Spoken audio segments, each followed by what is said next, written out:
Ever since her parents bought the Clawfoot bathtub, Janie had felt ill at ease when she went to the toilet.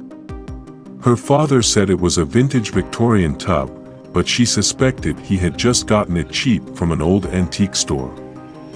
Almost everything they owned was used. Her father could never resist a discount. Something about the antique bath bothered her. Perhaps it was the dark, ugly reddish-brown stains on the porcelain. Maybe it was the way the gnarled cast-iron legs of the bath jutted out at an odd angle. They looked like the paws of some monstrous, misshapen beast. Sometimes she imagined the bathtub suddenly standing up and scuttling out of the bathroom while her back was turned.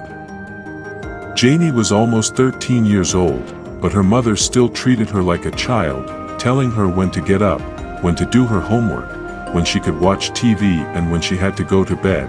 Her parents seemed to argue constantly about everything. Even the slightest thing would spark a feud that lasted for hours. She couldn't remember a time when there had been peace and quiet in the house. All day long, her mother and father would be at each other's throats, having argument after argument. Often, at night, when her parents were yelling and screaming, Janie would put a pillow over her head to block out the noise and cry herself to sleep. With all the chaos at home, the young girl sometimes felt as if she was losing her mind. Lately, she had begun to doubt her sanity more and more. Every time she went into the bathroom to take a shower or brush her teeth, she would see things out of the corner of her eye. Reflected in the mirror, she could see the Clawfoot bathtub behind her. Once, she thought she saw blood running out of the faucet. But when she turned to look, the taps weren't running. On another occasion, she fancied she saw some dark, shadowy shape lying in the tub, its head barely peeking over the side. Of course, she spun around, her heart racing with fear, but the Clawfoot bathtub was empty. Whenever she undressed and stepped into the tub to take a shower, she had the strangest sensation that she was being watched. The hair on the back of her neck stood up and she felt like someone was staring at her naked body. One night, while she was taking a shower, she dropped the soap. As she bent down to pick it up from the bottom of the tub, she lost her balance and fell backwards. Suddenly, it felt as if hands were grabbing her and holding her under the water. The terrified girl kicked and struggled, eventually freeing herself from the invisible paws that seemed to clutch tightly at her skin. Spluttering and gasping for air, she thought she could hear faint laughter echoing around the small bathroom.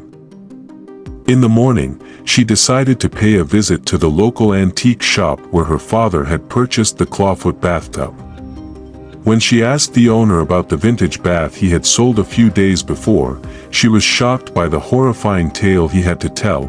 Apparently, the old Clawfoot bathtub dated back to the Victorian era.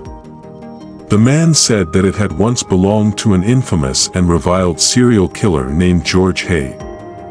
Janie's jaw dropped and she began to shake with fear.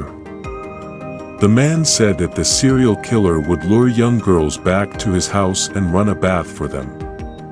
Then, while they bathed, he would spy on them through a hole he had drilled in the wall.